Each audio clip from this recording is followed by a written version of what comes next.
आज हम लोग क्लास 12th केमिस्ट्री का रिवीजन करने वाले हैं, जिसमें पहला क्वेश्चन है क्रिस्टलीय ठोस को परिभाषित करें। आंसर, वैसा ठोस जिसमें अवयवी कण, अणु, परमाणु और आयन का व्यवस्था नियमित होता है क्रिस्टलीय ठोस कहलाता है। दूसरा क्वेश्चन है कांच एक अक्रिस्टलीय ठोस है, कैसे? उत्तर, इसका गुण द्रव्य के समान होता है, जिसमें द्रव्य के जैसे बहने की प्रवृत्ति होती है पर उसके बहने की गति मंद होती है। यही कारण है कि इसे आभासी ठोस या अतिशीलित द्रव कहा जाता है। इसी गुण के कारण पुराने भवन या इमारतों की खिड़की या दरवाजे के कांच के ऊपरी भाग पतला और नीचे पेंदी का भाग मोटा हो जाता है। तीसरा क्वेश्चन, फ्रैंकल दोष एवं शॉटकी दोष में अंतर स्पष्ट करें। आंसर, फ्रैंकल दोष वैसा दोष जिसमें अवयवी कण अपने वास्तविक स्थान को छोड़कर अंतरकाशीय स्थान में विस्थापित हो जाते हैं, फ्रैंकल दोष कहलाता है। शॉटकी दोष वैसा दोष जिसमें धनायन तथा ऋणायन एक या एक से अधिक जोड़ा गायब हो जाता है, इसे शॉटकी दोष कहलाता है। यह दोष सामान्यतः आयनिक ठोस में उत्पन्न होता है। अगला क्वेश्चन है राउल्ट का नियम क्या है? आंसर, फ्रांस के वैज्ञानिक राउल्ट ने कई प्रयोग के फलस्वरूप वाष्प दाब घटक के आंशिक वाष्पशील और मोल अंश के बीच एक संबंध दिया, उसे ही राउल्ट का नियम कहा जाता है। पांचवा क्वेश्चन है अणु संख्या गुणधर्म क्या है? आंसर, किसी आदर्श या तनु विलयन का वैसा गुणधर्म जो विलयन में उपस्थित विलय के कणों की संख्या पर निर्भर करता है, अणु गुणधर्म कहलाता है। अगला क्वेश्चन है आदर्श विलयन को परिभाषित करें। वैसा विलयन जो सभी ताप एवं दाब पर राउल्ट के नियम का पालन करता है, आदर्श विलयन कहलाता है। अगला क्वेश्चन है विद्युत रासायनिक सेल को परिभाषित करें। वैसा सेल जिसके द्वारा रासायनिक ऊर्जा को विद्युत ऊर्जा में परिवर्तित किया जाता है, विद्युत रासायनिक सेल कहलाता है। इसको सर्वप्रथम गैल्वेनी और वोल्टा ने खोजा था। इन्हीं के नाम पर इन्हें गैल्वेनी या वोल्टीय सेल भी कहा जाता है। आठवां क्वेश्चन, मानक इलेक्ट्रोड विभव क्या है? उत्तर, एक अर्ध सेल में 298 केल्विन ताप पर 1 मोल सांद्रता के धातु आयन विलयन का इलेक्ट्रोड विभव मानक इलेक्ट्रोड विभव कहलाता है। नौवां क्वेश्चन है लवण सेतु क्या है? इसके कार्यों को लिखें। उत्तर, लवण सेतु प्रतिलोमिक यू आकार की कांच की एक नली होती है जो दोनों अर्ध सेलों को जोड़ता है। इसमें अक्रिय वैद्युत अपघट्य जैसे potassium chloride, ammonium chloride, ammonium nitrate का संतृप्त विलयन भरा रहता है। इसके कार्य इस प्रकार हैं। पहला, लवण सेतु दोनों अर्ध सेलों को जोड़ने का काम करता है। दूसरा, यह आंतरिक सेल परिपथ को पूर्ण करता है। तीसरा, यह दोनों अर्ध सेलों के विद्युत अपघट्य के विद्युत उदासीनता को कायम रखता है। 10वां क्वेश्चन, फैराडे के विद्युत अपघटन के नियम को लिखें।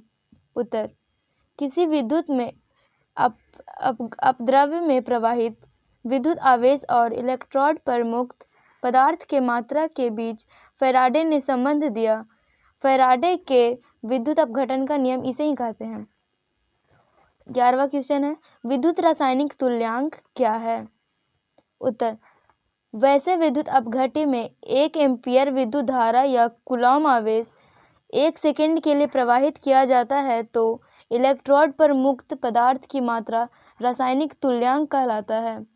12वां क्वेश्चन है सेल स्थिरांक को परिभाषित करें। उत्तर, किसी सेल के 2 समानांतर इलेक्ट्रॉन के बीच की दूरी और इलेक्ट्रोड के अनुप्रस्थ काट के क्षेत्रफल के अनुपात को सेल स्थिरांक कहा जाता है। शून्य कोटि की अभिक्रिया क्या है? वैसी रासायनिक अभिक्रिया जिसमें अभिकारक की सांद्रता की घात शून्य के बराबर होती है, उसे शून्य कोटि अभिक्रिया कहते हैं। परासरण को परिभाषित करें।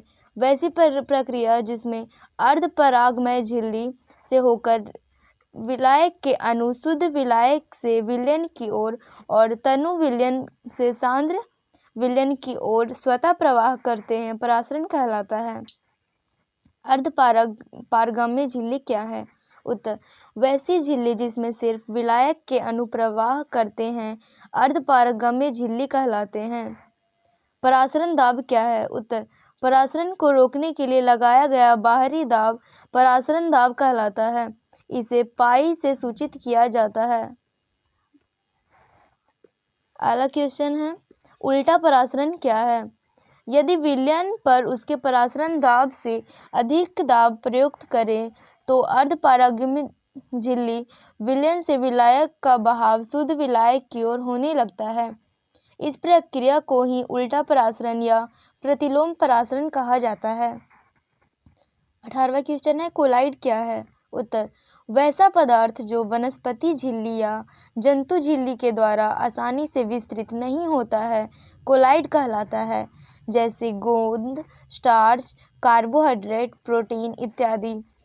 अगला क्वेश्चन है, क्रांतिक ताप को परिभाषित करें। वह न्यूनतम ताप जिसके ऊपर किसी गैस को द्रवित नहीं किया जाता, चाहे दाब कितना ही अधिक क्यों न हो, क्रांतिक ताप कहलाता है। भौतिक अधिशोषण क्या है?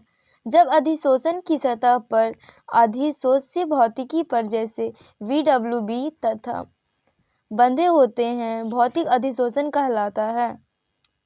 अगला क्वेश्चन है, अधिशोषण क्या है? किसी ठोस द्रव के सतह के ऊपर द्रव या गैस के अणु का सांद्रण बढ़ने की प्रक्रिया अधिशोषण कहलाता है। अधिशोषण की प्रक्रिया सदैव ऊष्माक्षेपी होती है। ताप गुणांक को परिभाषित करें। उत्तर, किसी अभिक्रिया को 10 डिग्री सेल्सियस ताप के अंतर पर मापे गए वेग स्थिरांक के अनुपात को ताप गुणांक कहा जाता है। ताप गुणांक बराबर K ± 10 होता है। प्रथम कोटि की अभिक्रिया क्या है? वैसा रासायनिक अभिक्रिया जिसमें अभिक्रिया का वेग अभिकारक के सांद्रण के प्रथम घात के समानुपाती होता है, प्रथम कोटि की अभिक्रिया कहलाता है। अगला क्वेश्चन है, कोलरास का नियम लिखें। उत्तर, कोलरास ने सन 1876 ईस्वी में लवणों के ऐसे युग्म के अति तनु विलयन के मोलर चालकता का अध्ययन किया जिसमें एक आयन दोनों में उभयनिष्ठ होता है। उदाहरण के लिए NaCl KCl, इसमें क्लोरीन दोनों में उपस्थित है। Na2SO4 K2SO4, KBr KCl, NaNO3 KNS, NaCl NaBr। Faraday के विद्युत अपघटन के दूसरे नियम को लिखें। उत्तर, विभिन्न वैद्युत अपघट्य के घोल के समान विद्युत की मात्रा प्रवाहित करने पर इलेक्ट्रॉन पर मुक्त पदार्थ की मात्रा उसके रासायनिक तुल्यांक के समानुपाती होती है। फैराडे का विद्युत अपघटन का द्वितीय नियम यह कहलाता है। अगला क्वेश्चन है, विद्युत अपघटनी सेल को परिभाषित करें। उत्तर, वैसी सेल जिसकी सहायता से विद्युत ऊर्जा रासायनिक ऊर्जा में परिवर्तित किया जाता है उसे वैद्युत अपघटनी सेल कहते हैं। वैद्युत अपघटनी सेल 2 इलेक्ट्रोडों का बना होता है। अगला क्वेश्चन है, नरनस्ट समीकरण क्या है? उत्तर, किसी विद्युत रासायनिक सेल में इलेक्ट्रोड विभव ताप एवं अभिकारक तथा प्रतिफल के सांद्रता पर निर्भर करता है, जो नरनस्ट समीकरण की सहायता से ज्ञात किया जाता है। अगला क्वेश्चन है, पेप्टिकरण को परिभाषित करें। किसी जाते अवक्षेप को वैद्युत अपघट्य की थोड़ी सी मात्रा की उपस्थिति में परिक्षेप माध्यम के साथ मिलाकर कोलाइड बनाने की विधि को पेप्टिकरण कहा जाता है।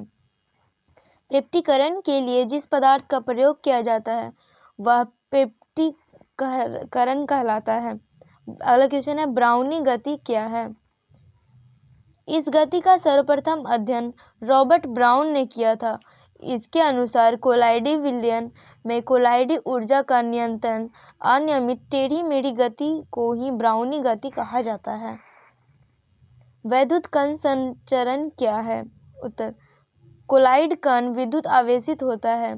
विद्युत क्षेत्र में ये कण विपरीत आवेश व इलेक्ट्रोड की ओर गमन करता है। विद्युत क्षेत्र के प्रभाव से कोलाइडी कणों का विपरीत आवेश वाले इलेक्ट्रोड की ओर अभिगमन वैद्युत कण संचरण कहलाता है। अगला क्वेश्चन है, टिंडल प्रभाव क्या है? इसका अध्ययन सर्वप्रथम फैराडे ने किया तथा इसका विस्तार पूर्वक अध्ययन टिंडल ने किया।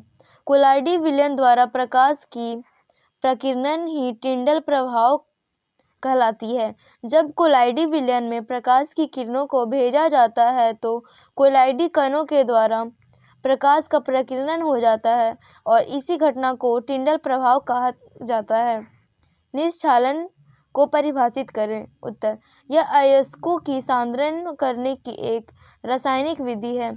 सामान्यतः निश्चालन के द्वारा वैसे अयस्कों का सांद्रण किया जाता है जो किसी उपयुक्त विलायक में विलेय होता है परंतु अशुद्धि अभिक्रिया नहीं करता। क्षारण का भर्जन को परिभाषित करें। उत्तर, अयस्क को वायु की उपस्थिति में उसके द्रव्यमानांक से कम ताप पर गर्म करने की प्रक्रिया को भर्जन कहते हैं। इस प्रक्रिया में अयस्क में उपस्थित अधातु अशुद्धियां ऑक्साइड के रूप में बाहर निकल जाता है तथा धातु के सल्फाइड का परिवर्तन धातु के ऑक्साइड में हो जाता है। यह उसका समीकरण है। निस्तापन को समझाएं। अयस्क को वायु की अनुपस्थिति में उसके द्रव्यमानांक से कम ताप पर गर्म करने की प्रक्रिया को निस्तापन निष्खान में धातु के कार्बोनेट का परिवर्तन धातु के ऑक्साइड में हो जाता है। इसे ही निस्तापन कहते हैं। अगला क्वेश्चन है, प्रलगन को परिभाषित करें। भर्जित या निस्तापित अयस्कों को उपचायक की उपस्थिति में धातु में परिवर्तित किया जाता है। वैसी प्रक्रिया को प्रगलन कहा जाता है। अगला क्वेश्चन है, एल्यूमीनियम के निष्कर्षण में एल्यूमिना के साथ क्रायोलाइट को क्यों मिलाया जाता है? आंसर, एल्यूमीनियम का द्रव्यमान उच्च तथा इसकी विद्युत चालकता निम्न होती है। क्रोयालाइट को मिला देने से एल्यूमिना का द्रव्यमान कम तथा विद्युत चालकता अधिक हो जाती है। यही कारण है कि एल्यूमीनियम के निष्कर्षण में एल्यूमिना के साथ क्रोलाइट को भी मिलाया जाता है। अगला क्वेश्चन है, आयनन विभव या आयनन ऊर्जा क्या है? आंसर, किसी तत्व की एक विलगित गैसीय परमाणु के बाह्यतम कक्षा से एक इलेक्ट्रॉन पूर्ण रूप से बाहर निकलने के लिए जितनी ऊर्जा की आवश्यकता होती है उसे ही तत्व का आयनन विभव कहते हैं। अगला क्वेश्चन है, लोहे के निष्कर्षण में हेमाटाइट में चूना पत्थर क्यों मिलाया जाता है? आंसर, चूना पत्थर हेमेटाइट अयस्क में उपस्थित अशुद्धि जैसे SiO2 यानी बालू को कैल्शियम सिलिकेट में बदल देता है। धातुमल कैल्शियम सिलिकेट के पिघले हुए लोहे पर तैरता है जिससे लोहे को पुनः ऑक्सीजन और ऑक्सीकरण होने से बचा देता है। अगला क्वेश्चन है, वैद्युत संयोजकता को परिभाषित करें। आंसर, अपने निकटतम अक्रिय गैस के जैसे इलेक्ट्रॉनिक विन्यास को प्राप्त करने के लिए कोई तत्व जितने इलेक्ट्रॉन को त्याग या ग्रहण करता है उसे वैद्युत संयोजकता कहते हैं। अगला क्वेश्चन है, क्या PCl5 के सभी आबंध समान होते हैं? अपने उत्तर की पुष्टि करें। उत्तर, नहीं, PCl5 के सभी आबंध एक समान नहीं होते हैं। PCl5 में दो प्रकार के बंधन का निर्माण होता है, अक्षीय तथा निरक्षीय। अक्षीय बंधन की लंबाई 240 pm तथा निरक्षीय बंधन की लंबाई 20 LPM होता है। अतः हम कह सकते हैं कि PCl5 के सभी आबंध समान नहीं होते हैं। अगला क्वेश्चन है, O2 का क्वथनांक O2+ से अधिक होता है, क्यों? उत्तर, O2 का बंधन MO2 की अपेक्षा अधिक होता है। यही कारण है कि O2 का क्वथनांक O2+ से अधिक होता है। अगला क्वेश्चन है, सल्फर किस अवस्था में प्रतिचुंबकीय गुण को दर्शाता है? उत्तर, सल्फर वाष्प अवस्था में H2 के रूप में पाया जाता है जिसके पास एंटी बॉन्डिंग यानी प्रति आबंधित आणविक कक्षक में अयुग्मित इलेक्ट्रॉन उपस्थित रहता है। यही कारण है कि सल्फर वाष्प अवस्था में प्रतिचुंबकीय गुण को दिखाता है। अगला क्वेश्चन है, HClO4 में क्लोरीन का ऑक्सीकरण ज्ञात करें।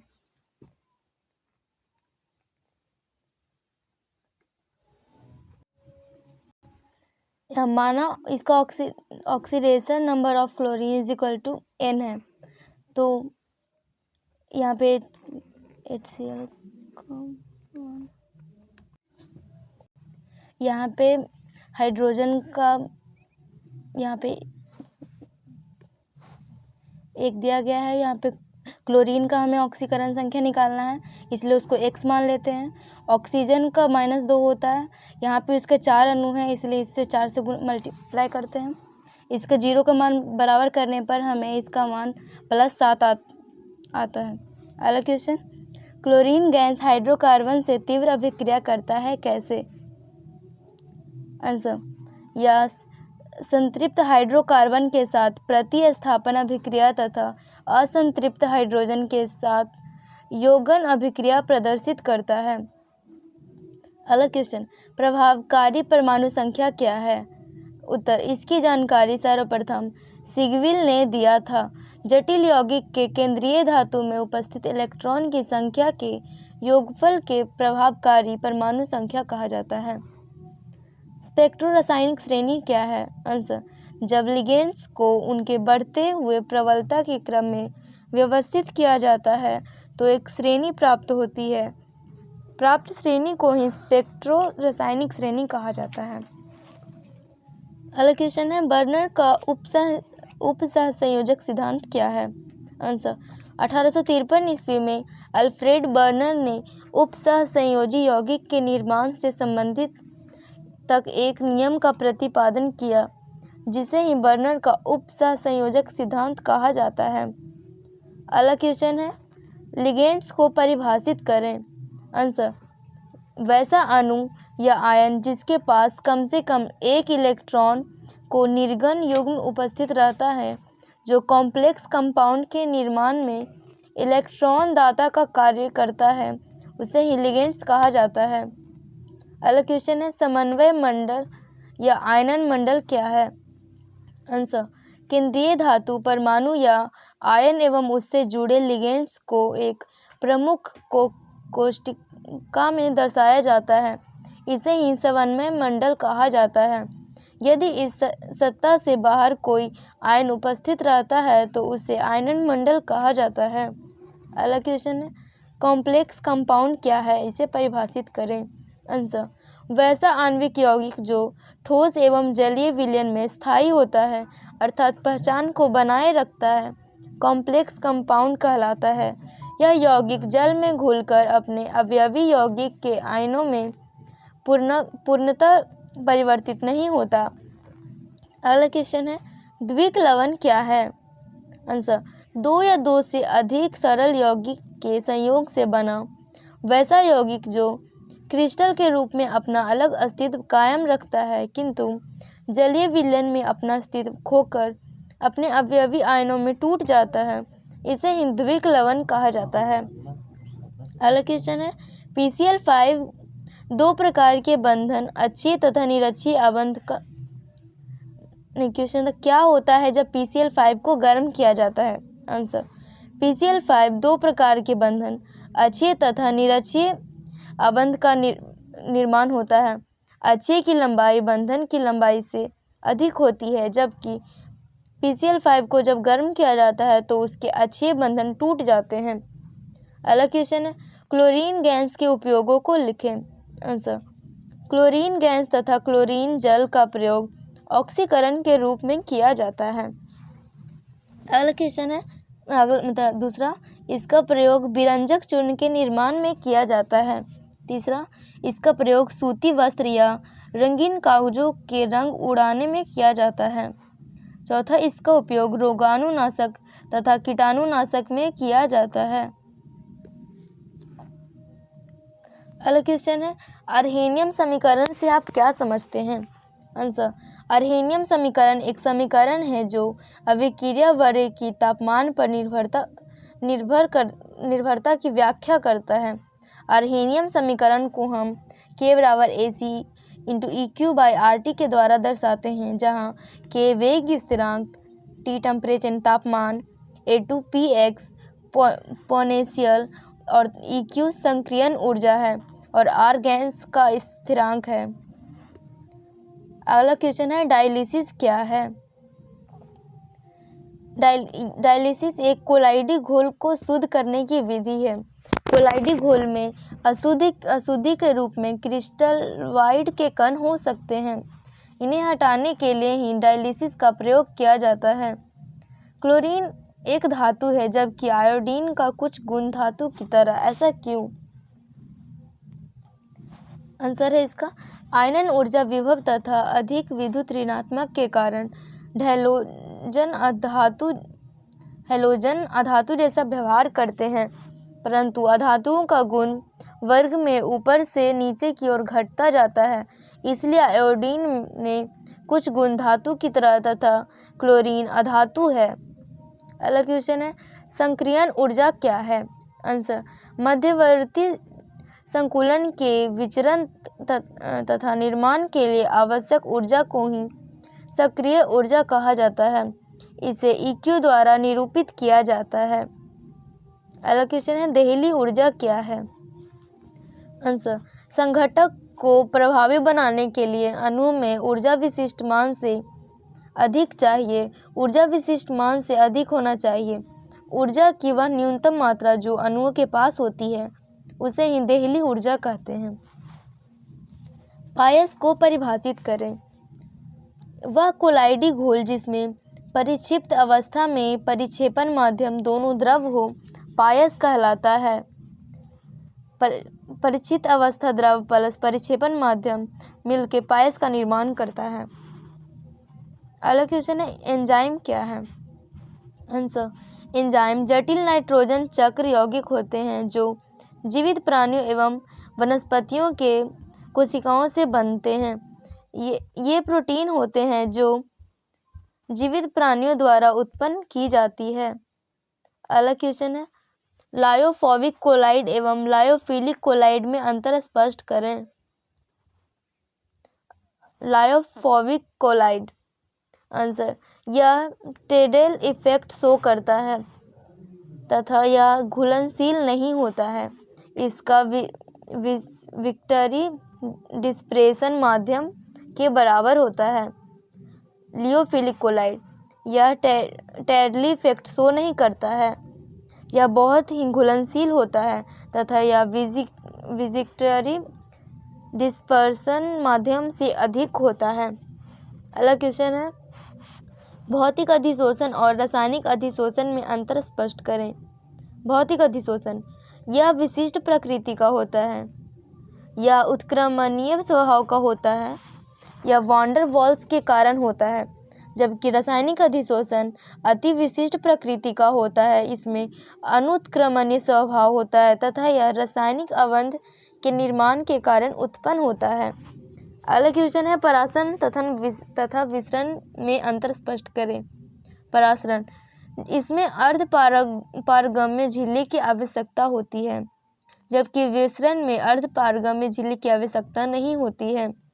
परासरण में सिर्फ विलायक के कण प्रवाहित होते हैं, जबकि विसरण में विलेय तथा विलायक दोनों के कण प्रवाहित होते हैं।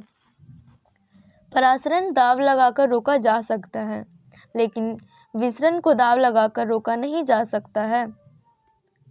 अगला क्वेश्चन है DNA तथा RNA में अंतर स्पष्ट करें।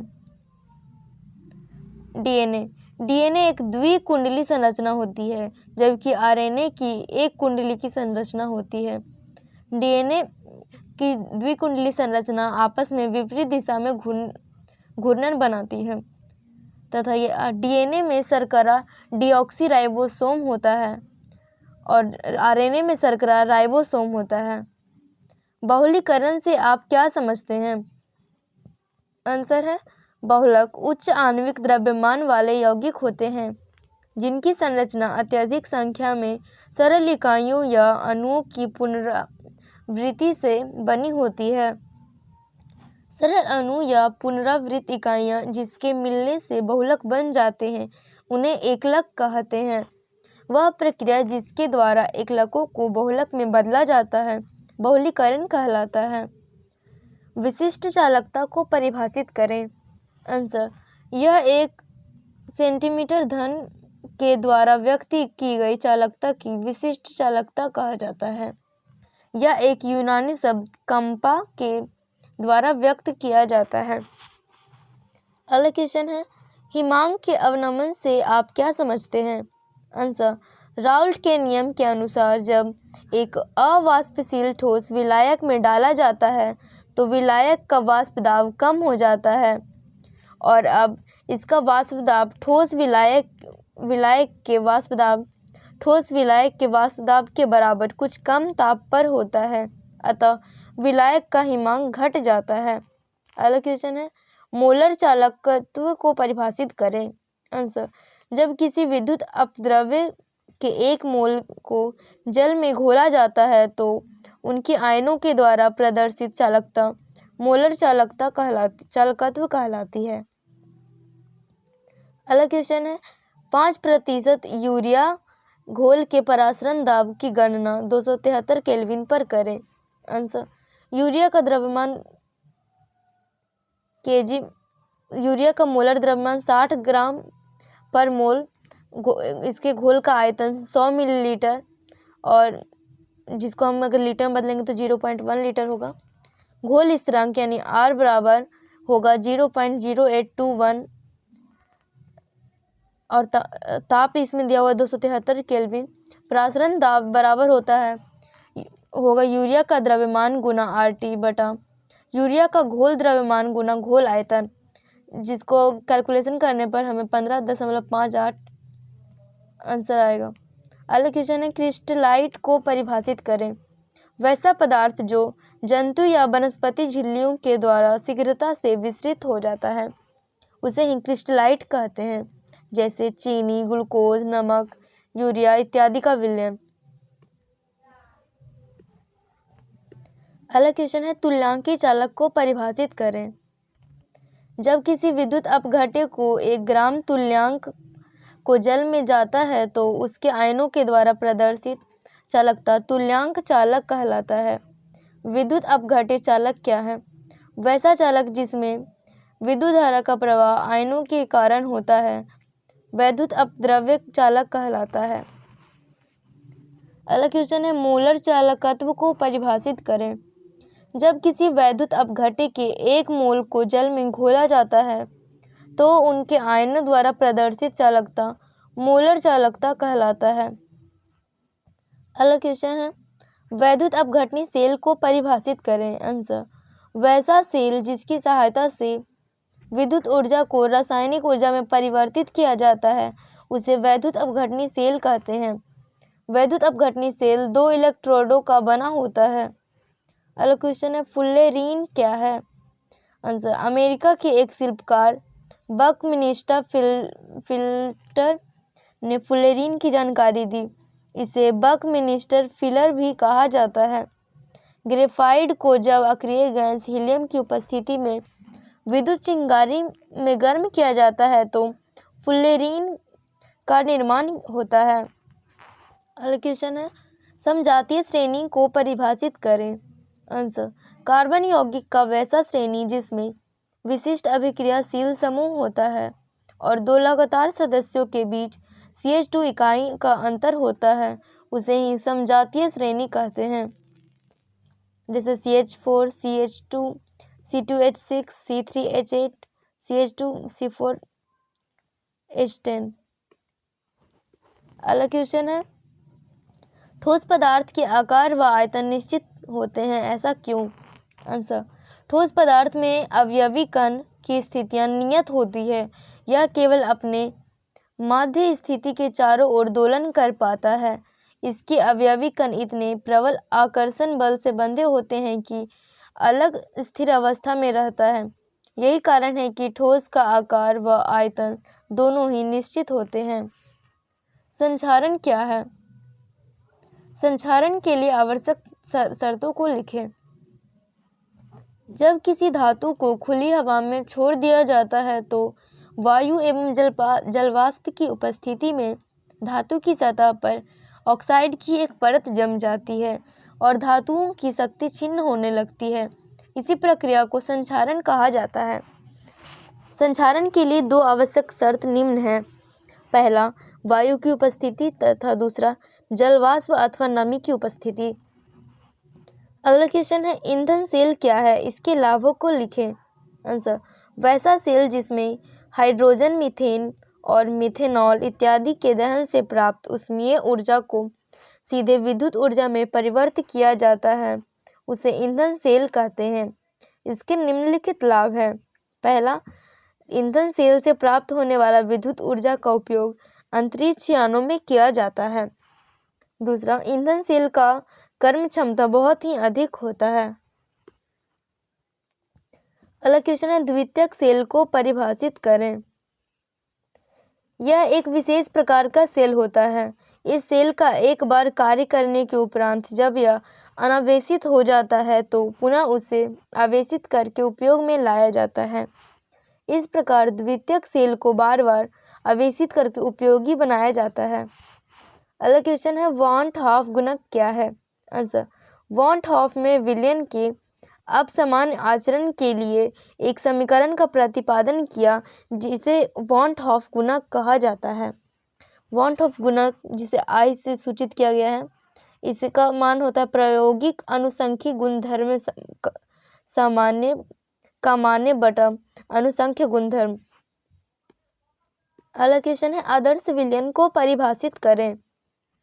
वैसे विलयन जो सभी तापों सांद्रणों पर पूर्णतः राउल्ट के नियम का पालन करते हैं उसे आदर्श विलयन कहते हैं। अगला क्वेश्चन है आकाशीय जालक क्या है। आंसर, बिंदुओं का वैसा प्रतिरूप जो किसी क्रिस्टल के कणों, परमाणु, अणु या आयन की व्यवस्था को प्रदर्शित करता है, आकाशीय जालक कहलाता है। अगला क्वेश्चन है जालक बिंदु को परिभाषित करें। आंसर, आकाशीय जालक में उसके अवयवी कणों को निर्देशित करने के लिए प्रयोग में लाए जाने वाले बिंदु को जालक बिंदु कहा जाता है। अगला क्वेश्चन है गोल्ड नंबर क्या है।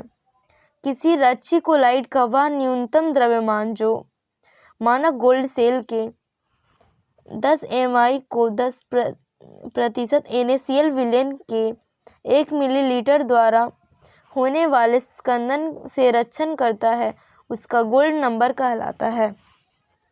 अगला क्वेश्चन है उदासीन जोड़ी प्रभाव को परिभाषित करें।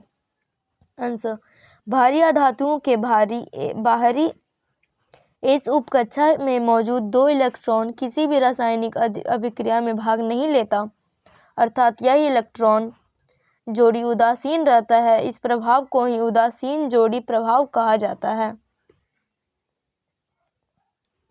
अगला क्वेश्चन है कोलाइड बनाने की 2 विधियों का उल्लेख करें।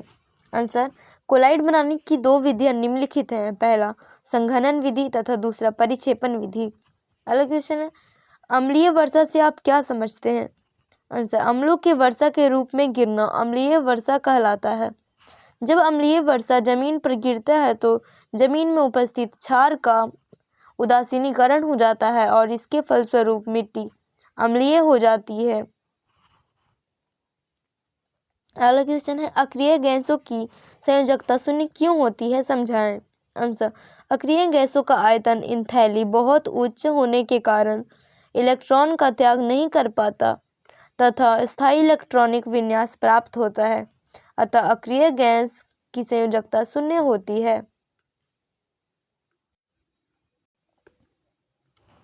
अगला क्वेश्चन है कार्बोकेटाइन क्या है। आंसर, इकाई धन आवेश तथा 6 इलेक्ट्रॉन युक्त कार्बन परमाणु वाला धनायन को कार्बोकेटाइन कहा जाता है। कार्बोकेटाइन का निर्माण विषम बंध विखंडन के द्वारा होता है। अगला क्वेश्चन है दिखाइए कि प्रथम कोटि अभिक्रिया का अर्ध जीवन काल अपने आरंभिक सांद्रण पर निर्भर नहीं है। इसका आंसर अगला क्वेश्चन है थर्मोप्लास्टिक क्या है। आंसर, यह एक रैखिक बहुलक है और विभिन्न श्रृंखलाओं के बीच दुर्बल वॉन्डर बॉल होते हैं। ये बॉल इलास्टोमर व तंतुओं के मध्यवर्ती पाए जाते हैं। इस प्रकार इनकी उपयुक्त सांचों द्वारा विभिन्न प्रकार के आकारों में ढाल सकते हैं, जैसे पॉलीथीन, पॉलीविनाइल इत्यादि। उदासीनीकरण ताप की परिभाषा दें। आंसर, जब 1 ग्राम तुल्यांक अम्ल को 1 ग्राम तुल्यांक क्षार के साथ तनुसोल में मिलाया जाता है तो जितना ताप का उत्पादन होता है उसे ही उदासीनीकरण ताप कहा जाता है। अगला क्वेश्चन है, 2 विटामिन का नाम लिखें एवं उसकी कमी के कारण उत्पन्न रोगों के नाम लिखें। आंसर, पहला है विटामिन B1, इसके कमी से थायमीन रोग होता है। दूसरा है विटामिन C, इसी कमी से उत्पन्न रोग है एकार्बिक अम्ल एकार्मिक अम्ल। विटामिन B1 की कमी के कारण बेरी रोग होता है तथा विटामिन C की कमी के कारण स्कर्वी रोग होता है। अगला क्वेश्चन है, निम्नलिखित उप सह संयोजक यौगिक के नाम लिखें। पहला है K4FeCN6, यह है potassium hexacyanoferrate. NiCO4, tetra carbonyl nickel. K2PtCl6, यह है पोटेशियम हेक्साक्लोरोप्लेटिनेट। अगला क्वेश्चन है, द्रव्यमान अनुपातिक क्रिया का नियम क्या है। आंसर, नियत ताप पर किसी प्रतिकारक का प्रतिक्रिया दर उसके सक्रिय द्रव्यमान के समानुपात के दर है और किसी रासायनिक प्रतिक्रिया के दर प्रतिकारकों के सक्रिय द्रव्यमानों के गुणनफल के समानुपाती होता है। द्रव्यमान अनुपाति का नियम कहलाता है। आंसर, अगला क्वेश्चन है, अभिक्रियाओं पर ताप का क्या प्रभाव होता है। आंसर, बहुत सी अभिक्रियाएं ताप में वृद्धि के साथ त्वरित होती है।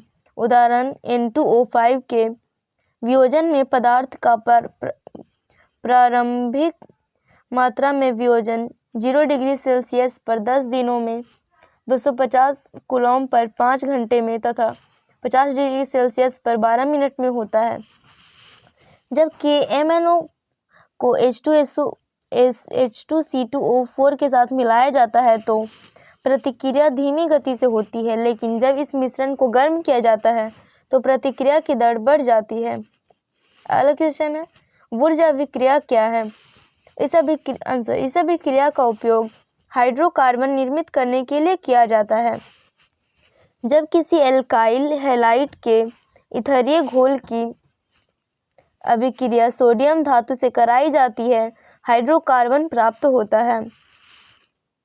अगला क्वेश्चन है, BC13 लेविस अम्ल की तरह क्यों व्यवहार करता है।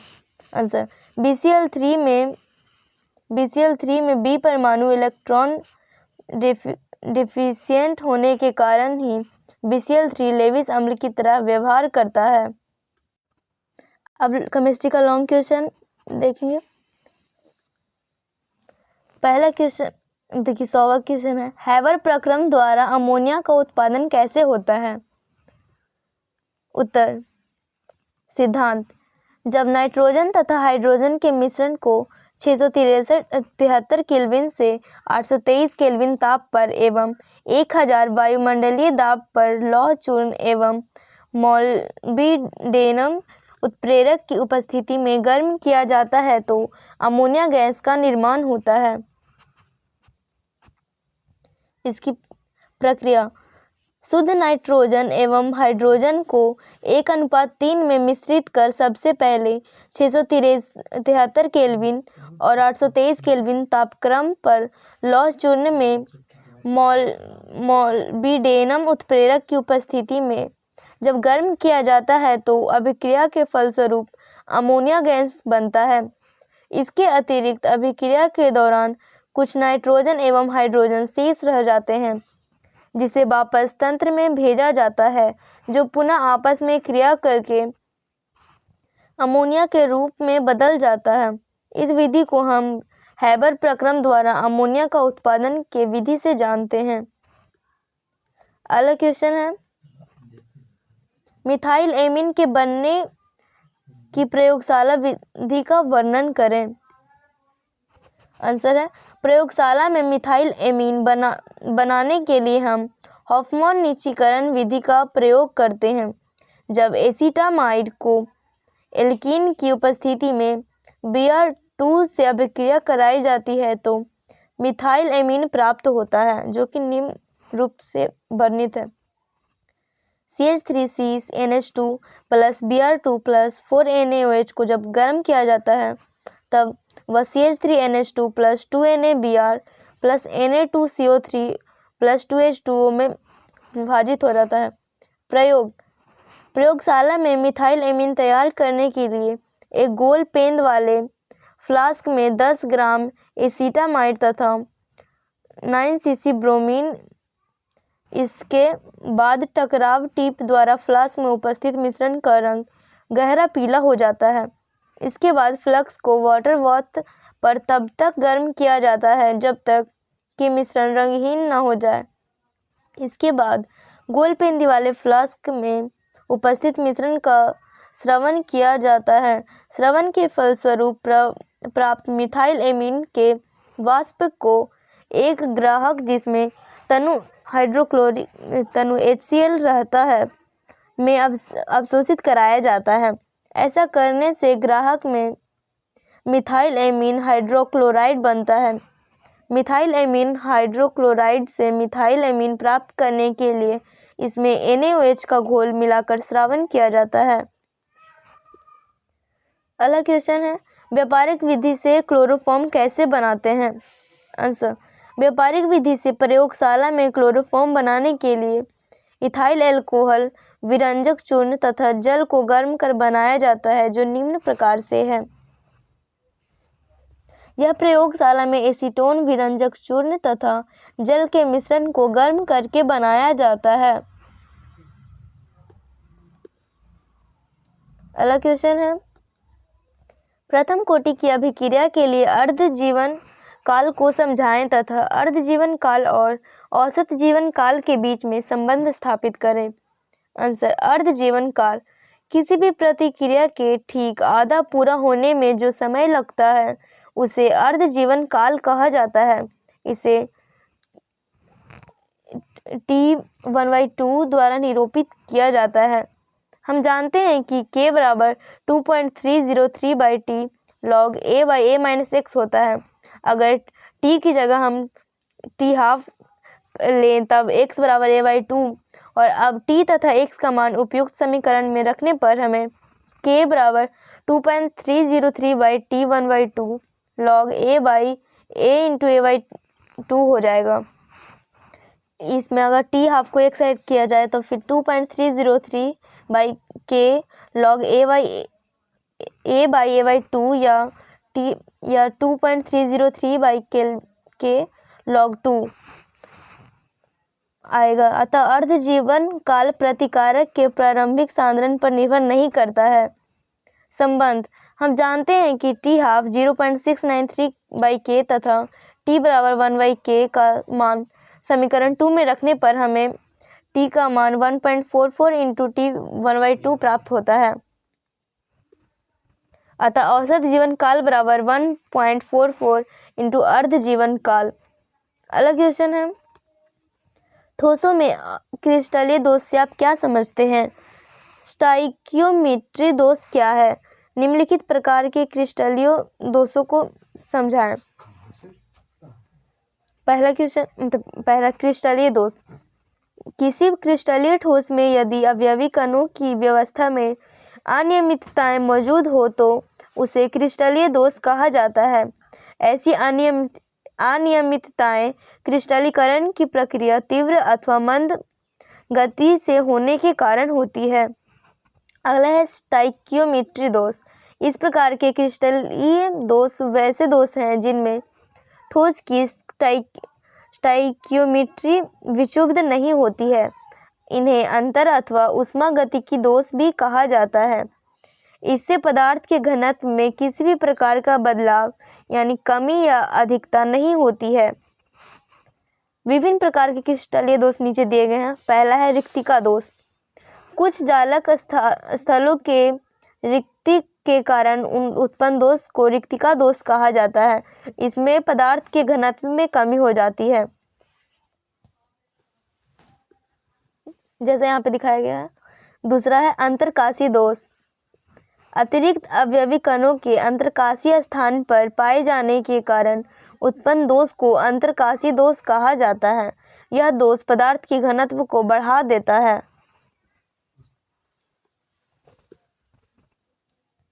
अगला क्वेश्चन है, लेड कर्ष द्वारा गंधकाम्ल के बनने की विधि का वर्णन सिद्धांत सहित करें। लेड कर्ष में होने वाली प्रतिक्रिया का उपयोग कर प्रयोगशाला में H2SO4 बनाया जाता है। इस विधि का सिद्धांत इस प्रकार है। SO2 NO तथा O2 को हवा में प्रतिक्रिया कर SO3 का निर्माण करते हैं। SO3 जलवाष्प संयोग कर H2SO4 बनाता है। सर्वप्रथम NO ऑक्सीजन से प्रतिक्रिया कर NO2 बनाता है। इसके बाद NO3 सल्फर ऑक्साइड से प्रतिक्रिया कर SO3 बनाता है। SO2 प्लस NO2 बनाता है SO3 प्लस NO। इस प्रकार प्राप्त SO2 जलवाष्प से प्रतिक्रिया कर H2SO4 का निर्माण करता है। जलवाष्प की मात्रा कम रहती है तो एक प्रकार का रवा प्राप्त होता है, उसे चैम्बर रवा कहा जाता है। जलवाष्प की अधिकता में ये घुलकर H2SO4 प्रदान करता है। अगला क्वेश्चन है, आयोडीन के मुख्य स्रोत क्या हैं? समुद्री घास से आयोडीन के निष्कासन का वर्णन करें। आयोडीन के प्राकृतिक स्रोत। सक्रिय तत्व होने के कारण आयोडीन प्रकृति में मुक्त अवस्था में नहीं पाया जाता है। इसके प्राकृतिक स्रोत समुद्री घास तथा चिली साल्टपीटर है। पहला प्रकृति ब्राउन और तीसरा प्राकृतिक ब्राउन। समुद्री घास से आयोडीन का उत्पादन। लैमिनेरिया किस्म की समुद्री घास में आयोडीन उपस्थित रहता है। समुद्री घास को अच्छी तरह से सुखाकर इसे गहरे गड्ढों में सावधानी पूर्वक जलाया जाता है ताकि उपस्थित आयोडीन नष्ट नहीं हो। जलाने के फलस्वरूप प्राप्त राख को केल्प कहा जाता है, जिसमें 0.4 से लेकर 1.3% तक आयोडीन रहता है। केल्प को जल में घुलाकर घोल से आंशिक रवाकरण करने में जल में कम घुलनशील अवयव जैसे KCl, K2SO4, NaCl, Na2SO4 आदि रवाकृत होकर बाहर निकल जाते हैं, जबकि जल में अधिक घुलनशील जैसे Kl, NaL मातृद्रव में शेष बचे रहते हैं। मातृद्रव में सांद्र H2SO4 मिलाकर क्षारीय सल्फाइडों से मुक्त गंधक को बर्तन के पेंदे पर बैठने दिया जाता है। अवक्षेपित गंधक को छानकर हटा लिया जाता है एवं क्षनित द्रव को मैग्नीज ऑक्साइड एवं सांद्र H2SO4 के साथ वॉक यंत्र में मिलाकर मिश्रण को गर्म किया जाता है। ऐसा करने से प्रतिक्रिया के फलस्वरूप आयोडीन वाष्प के रूप में निकलती है, जिसे चीनी मिट्टी की बनी विशेष प्रकार की नलियों में, जिसे एल्यूडेल कहा जाता है, संघनित करके ठोस के रूप में जमा कर लिया जाता है। उपयुक्त विधि द्वारा प्राप्त आयोडीन में Cl2 एवं Br2 अशुद्धि के रूप में उपस्थित होते हैं। प्राप्त आयोडीन को Ki के साथ ऊर्ध्वपातित करके शुद्ध आयोडीन प्राप्त किया जाता है।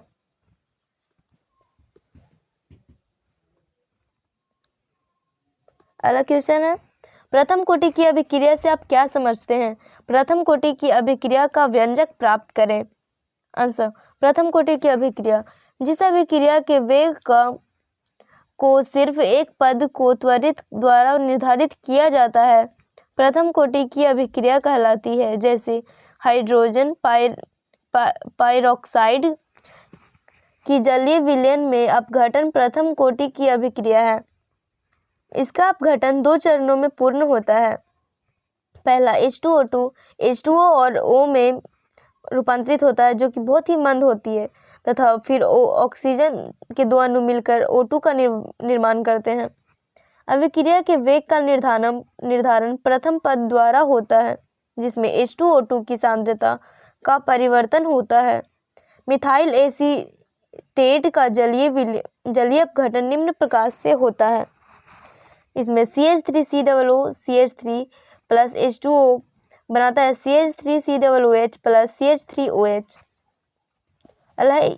यह अभिक्रिया प्रथम कोटि का है क्योंकि जल की मात्रा अधिक होने के कारण उसके सांद्रता में परिवर्तन नहीं होता है और अभिक्रिया का वेग केवल मिथाइल एसीटेट की सांद्रता पर निर्भर करता है। प्रथम कोटि की अभिक्रिया के वेग स्थिरांक का व्यंजक मान लिया कि प्रथम कोटि की एक समान अभिक्रिया निम्न प्रकार होती है, जिसमें A प्रतिफल प्रारंभ में A0 समय बाद A-X होता है। माना कि A की प्रारंभिक सांद्रता A मोल पर लीटर है तथा पुनः T समय में अभिक्रिया का X मोल प्रतिफल में बदलता है, अतः T समय बाद अभिक्रिया की सांद्रता A-X मोल पर लीटर रह जाती है। यदि अत्यंत न्यून अंतराल dt अभिकारक का प्रतिफल में परिवर्तन dx हो तो अभिक्रिया का वेग उस समय पर A की सांद्रता के समानुपाती होगा, अर्थात dx/dt समानुपाती होगा A-X के, या dx/dt बराबर होगा k × A-X या x × dx/A-X। इसे पहला समीकरण मानेंगे। जहाँ k एक स्थिरांक है जिसे अभिक्रिया का वेग स्थिरांक कहा जाता है। हम समीकरण पहले का अवकलन करने पर प्राप्त देखते हैं कि हमें In × A-X बराबर KT + C प्राप्त होता है, जहाँ C अवकलन स्थिरांक है। अभिक्रिया के प्रारंभ अर्थात जब t बराबर 0 तो x बराबर 0 और In = C अवकलन स्थिरांक C का मान समीकरण सेकंड में रखने पर हमें k का मान 1/t In × A/A-X प्राप्त होता है। समीकरण 3 और 4 के प्रथम कोटि की अभिक्रिया के लिए ही वेग समीकरण कहलाता है। अगला क्वेश्चन है, एल्यूमीनियम के निष्कर्षण अयस्क से कैसे किया जाता है, इसके निहित सिद्धांत का उल्लेख करें।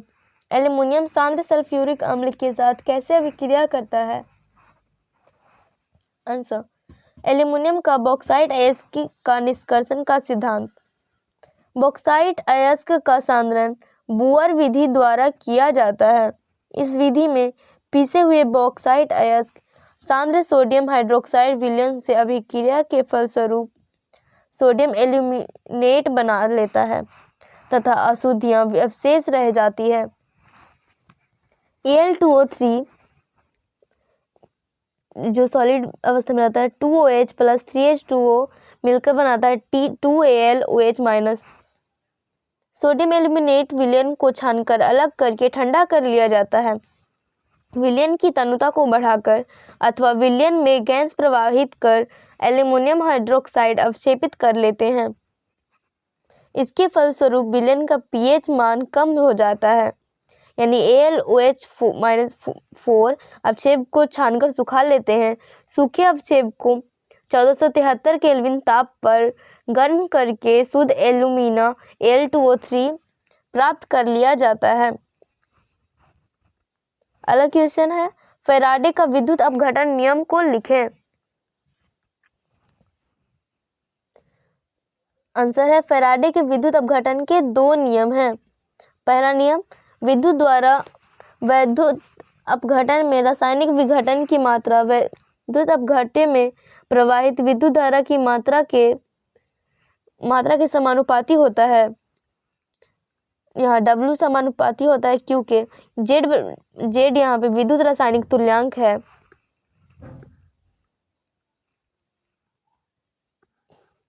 इसका द्वितीय नियम है, विभिन्न वैद्युत अपघटनी विलयनों में विद्युत की समान मात्रा प्रवाहित करने पर मुक्त विभिन्न की मात्राएं उसके रासायनिक तुल्यांक के समानुपाती होता है। यह इलेक्ट्रोड पर एकत्रित उस पदार्थ की मात्रा W1 इलेक्ट्रोड पर एकत्रित उस पदार्थ की मात्रा है जिसका रासायनिक तुल्यांक E1 है तथा W2 इलेक्ट्रोड पर एकत्रित उस पदार्थ की मात्रा है जिसका रासायनिक तुल्यांक E2 है। अगला क्वेश्चन है, परासरणी दाब की परिभाषा दे तथा सिद्ध करें कि परासरणी दाब एक अनुसंख्य गुणधर्म है। आंसर, परासरण दाब परासरण रोकने के लिए आरोपित बाह्य दाब को परासरण दाब कहा जाता है। परासरण दाब मोलल सांद्रण पर निर्भर करता है, अतः यह अनुसंख्य गुण है।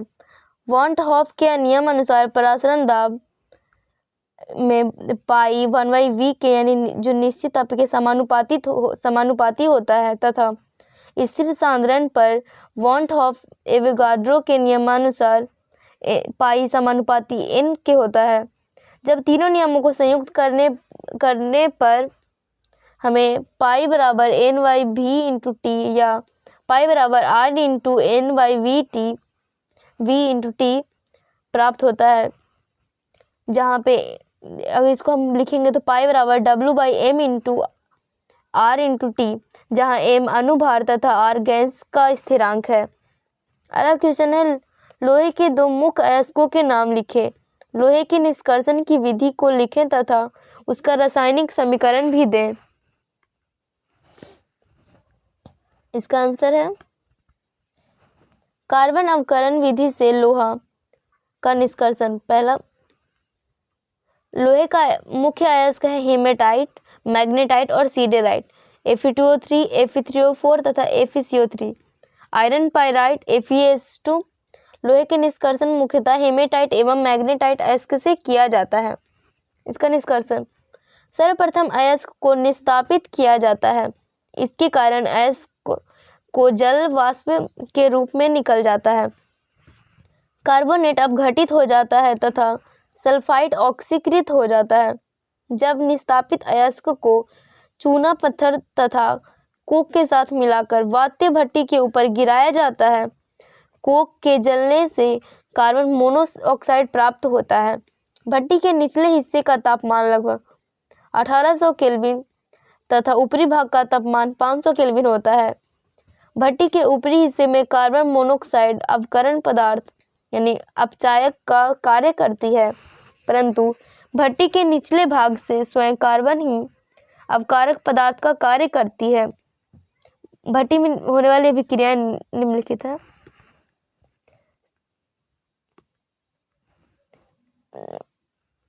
भट्टी में होने वाली अभिक्रियाएं, ऊपरी भाग में निम्न अभिक्रियाएं होती है। 3Fe2O3 प्लस CO बनाता है 2Fe3O4 प्लस CO2। इसमें Fe3O4 को 4CO के साथ फिर से गर्म करने पर 3Fe प्लस 4CO2 प्राप्त होता है। फिर Fe2O3 प्लस CO को मिलाने पर 2FeO प्लस CO2 प्राप्त होता है, जिसमें CO2 कार्बन डाइऑक्साइड गैस उड़ जाता है और हमें लोहा प्राप्त हो जाता है। पहले भट्टी के निचले गर्म भाग में मुख्य अभिक्रियाएं निम्न है। FeO प्लस C बनाता है Fe प्लस CO। इस प्रकार भट्टी के निचले भाग में गलित लोहा भट्टी के पेंदी तक पहुंच जाता है। चूना पत्थर 1000 केल्विन ताप पर अपघटित हो जाता है और कैल्शियम ऑक्साइड प्रदान करता है, जो सिलिका के संयोग करके गलित कैल्शियम सिलिकेट के रूप में धातु मल बना देती है। प्राप्त उत्पाद कच्चा लोहा कहलाता है, जिसमें 4% कार्बन तथा अन्य अशुद्धियां उपस्थित रहती है। अगला क्वेश्चन है, कार्बोहाइड्रेट क्या है? इसका वर्गीकरण कैसे किया जाता है? आंसर, कार्बोहाइड्रेट यह प्राकृतिक उत्पादकों का एक मुख्य वर्ग है, जिसमें कार्बन, हाइड्रोजन, ऑक्सीजन तत्व होते हैं तथा हाइड्रोजन ऑक्सीजन का अनुपात 2:1 होता है। अतः इसका सामान्य सूत्र CnH2O3 से व्यक्त किया जाता है। इसमें शर्करा, स्टार्च तथा सेल्यूलोज इसके उदाहरण हैं। कार्बोहाइड्रेट का वर्गीकरण 3 वर्गों में किया गया है। पहला है मोनोसैकेराइड, ऑलिगोसैकेराइड और पॉलीसैकेराइड। स्वाद के आधार पर जो कार्बोहाइड्रेट स्वाद में मीठा हो, शुगर, तथा जो स्वाद में मीठा ना हो, नॉन शुगर कहलाता है। अपचित तथा अनपचित शर्कराएं के आधार पर अपचयित शर्कराएं वे जो अपचायक की तरह कार्य कर सकती हैं, जो एल्डिहाइड CHO तथा कीटोनिक CO समूह की हो सकते हैं।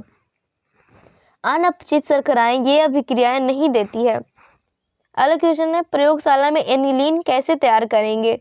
उत्तर, प्रयोगशाला में एथिल एमीन हॉफमैन बोएमेराइड अभिक्रिया द्वारा बनाया जाता है, जिसमें कास्टिक सोडा के आधिक्य में प्रोपियोनेमाइड की अभिक्रिया ब्रोमीन से करने पर एथिल एमीन प्राप्त होता है। यह हॉफमैन ब्रोमाइड अभिक्रिया है, जो निम्न प्रकार होता है।